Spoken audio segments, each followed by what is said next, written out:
But the way control that was through the use of aggregation. So what Mhm. he would do is take basically, you couldn't rely on one taster, for example. He thought you had to grab several tasters together, isolate each and every one of them, allow them to go ahead and score and define wines. And then based on that aggregation, you could find truth. Mhm. But what this also did was people who were considered outliers would then be considered not good tasters because they didn't fall within the means. Welcome to the Daily Coffee Pro by Map It Forward, friends. I'm your host, Lee Safar, and this is the first in a 5-part series where we are talking about tasting coffee, but not in the way that you might be thinking that we're talking about tasting coffee. It'll become apparent in a little bit. Joining me for this series is Kosta Kallivrousis. Did I say it right? Yeah, you did. Excellent. Thank you. Thank you. uh, so, Bravo. gracias. I don't know what language, all the languages that we're speaking in a second. I will start speaking in Arabic and you will start speaking I in hope so. Italian, and it'll all end up meshing into one. Anyway, we are talking about tasting coffee.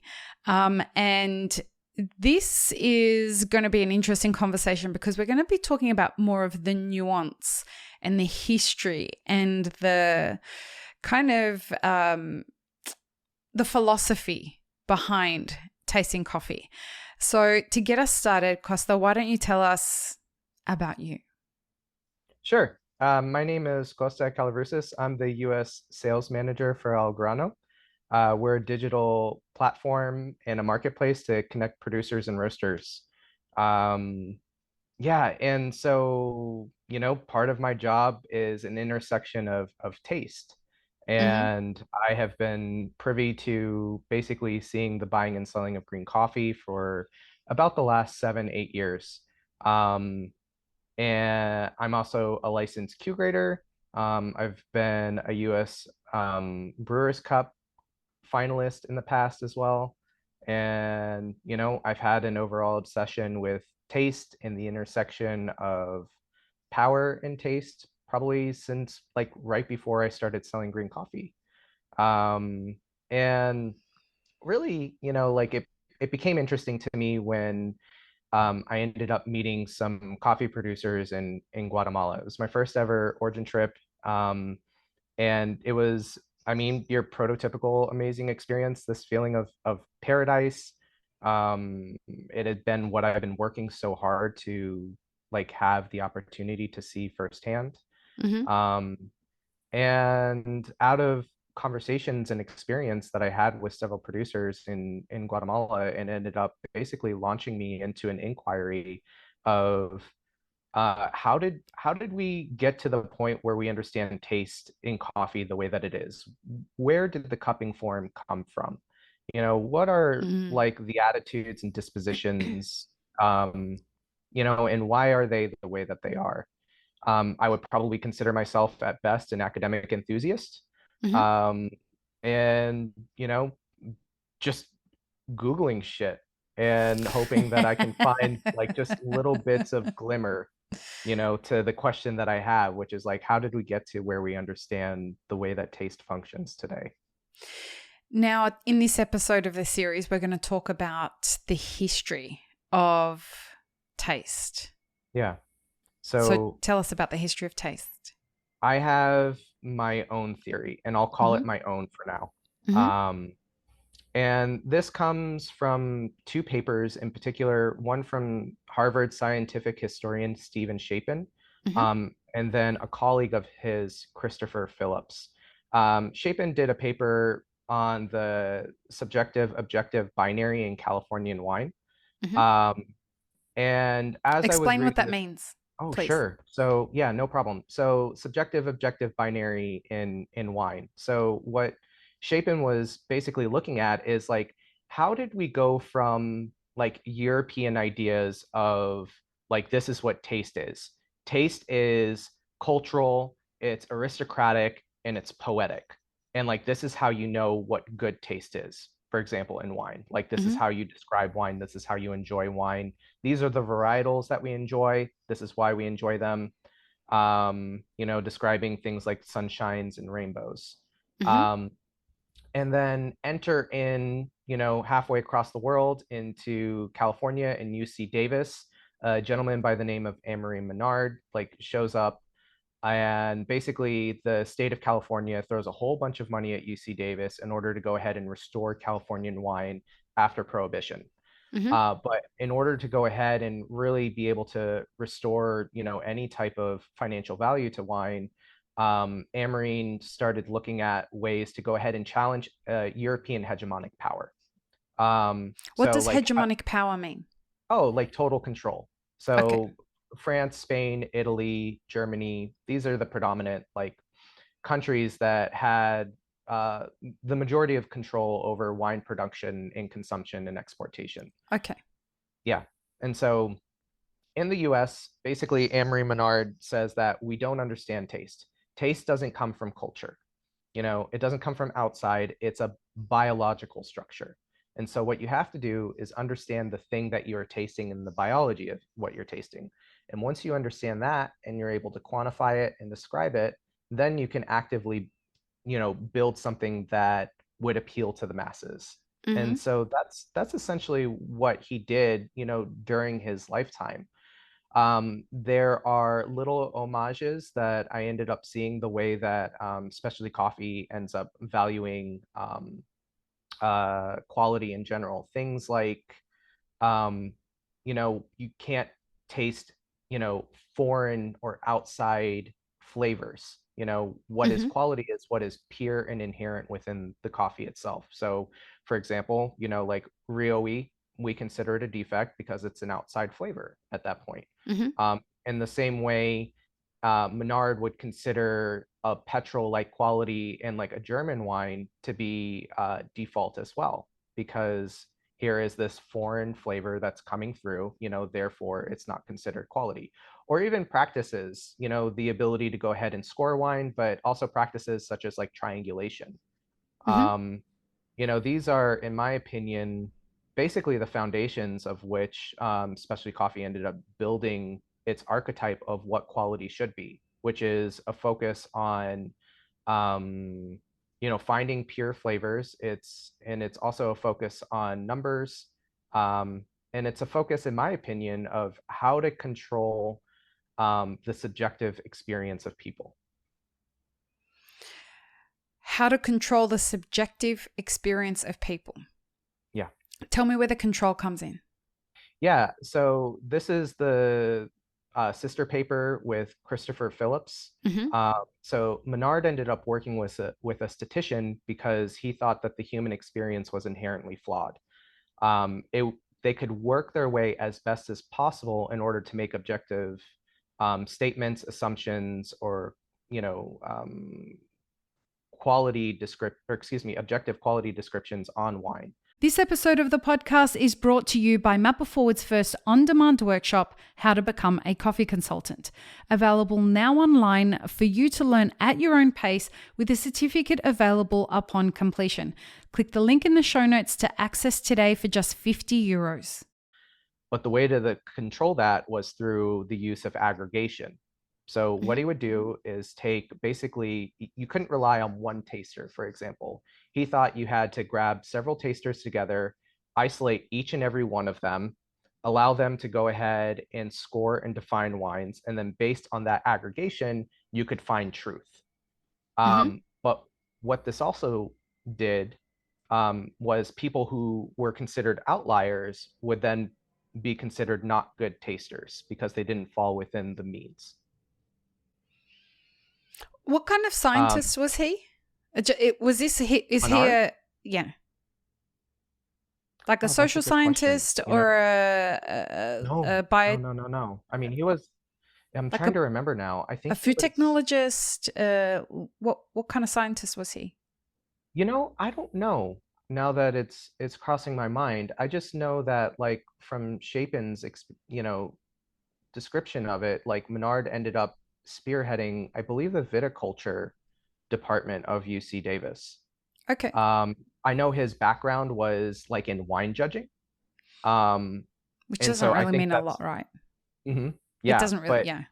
Yeah, but this became, from what I understand, the foundation and the template for like what would be considered quality wine. And there's like a really interesting footnote within the paper in which basically K-State is in conversation with France, and France in the time of like the 50s and 60s was like outright rejecting this in its entirety. Like you can't like turn it into numbers, and so you have Yeah. like this cultural clash, between like old world, meets new world, and like Mm. how do we define quality and who gets to define quality.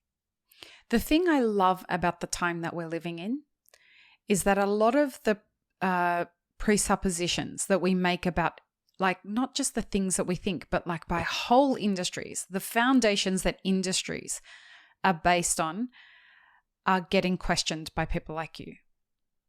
And I think it's an incredibly exciting time that there are people like you who are sitting here on a podcast and saying, so I decided to dig into this, and I think that there is a incorrect foundation that our industry is being built on.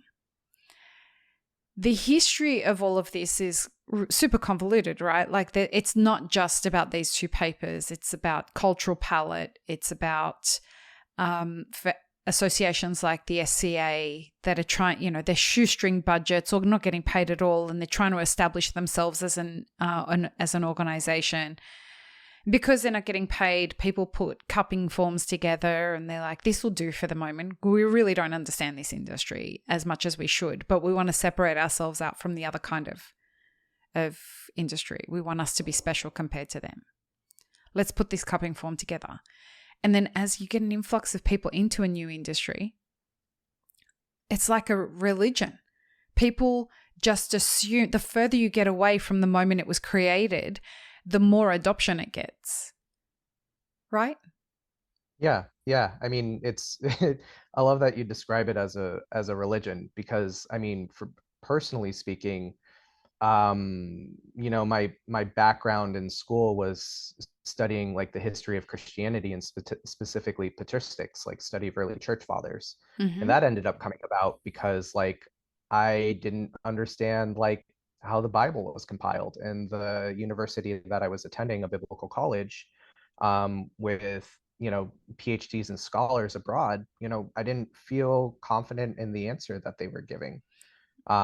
It felt like it was this, this is so hard to say, but I'm going to say it anyways, and I feel a little clumsy saying it, like a blind acceptance of this is the way that it is. This is true. Mm-hmm. Um, and to me, like our conceptions and our constructions, if we don't understand like the hidden political realities of how things are constructed, Mm-hmm. then we lose sight of like who they're put together for in the first place. Right. And so like that's really what became of interest to me, when I'm looking at things like cupping coffees, describing coffees, scoring coffees, like who put together like the cupping form example, for example. Why do we think that certain flavors should be rewarded more than others? Mm-hmm. Who And gets to what's be the included agenda in those behind that? decisions? Mhm, mhm. Exactly. Who does this benefit, and who does it put at a disadvantage? Like And all of those sometimes it's not questions. deliberate. Mhm. Sometimes it's Yes. right. Like Mhm. another Yeah, example genuine. in another industry is that uh, women's medicine, women's health has not been as studied as men's health because men were the one that were running medical scientific research for centuries. Yeah. And so things like perimenopause and the way that women transition through menopause and birthing and all these kinds of things aren't as well understood as many of the things that are understood for men's health because women weren't in those decision-making positions. Was it deliberate? I don't know that men were actually actively out there saying, we're going to fuck up women's health. I don't think that that's what happened. Right? Yeah. It's just that the bias was naturally there because the people that were in those positions were focusing on self and focusing on what they understood. And I think a lot of that exists in things like taste in coffee. Yeah.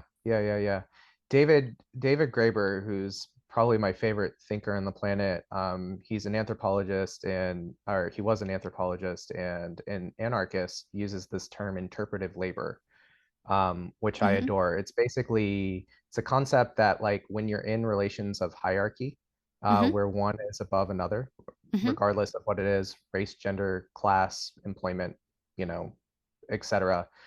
Uh, where it gets wonky is where all the interpretive labor, happens from, one group of people on top of another. And so, for example, women historically are put in a position, where women have to do the interpretive labor of like, what is this guy thinking? Why is he thinking this way? Mm. What is he going to do next? And it's almost never reciprocated, in the opposite way. We know. Where yep, I know I am preaching to the choir and I feel deeply uncomfortable saying it. But And let in me the tell same you, way, specifically as a woman in the coffee industry, filled with a whole bunch of men. Anyway, we're not going to go down that rabbit hole. you can go, as Uh, far as I'm concerned. I appreciate you opening that up for me, but I assure you, You sir, that don't I have am a to. woman who is well capable of taking and asserting that opportunity should I need it. I appreciate Good it. for you. Yeah, and the reason that I bring it up is Yeah. because, if we're thinking about the cupping form, for example, or just taste in general, all the interpretive labor more or less has to be done by, producers or those in the global south. Like they have to be thinking, what is the buyer thinking? How are they feeling? How are Mm. they making these assessments? And it's almost always a sense of like, I have to adjust to like this person's expectation and read their mind and what they think, feel, act, and almost never the other way around. Right. Yeah. That leads us into what the next episode is going to be. And this is a question that I have asked scientists on this podcast. I've asked many people on this podcast about the objectivity of Mhm. tasting coffee. Because if one person, like one end of the supply chain, are trying to understand what the other end of the supply chain need, the assumption there is that they can give you an objective answer, right? Like we should be Mhm. able to assume that the people who are providing us with this information know what the fuck they're talking about. Yeah. In the next episode, we're going to understand how reasonable a supposition that is. So join us for that, people. Peace, love, and peanut butter. Have an amazing rest of your day. Thanks, friends. If you enjoyed this video, here's what you should check out next. Consider supporting Map It Forward on Patreon and be sure to subscribe and hit the notification bell before you leave.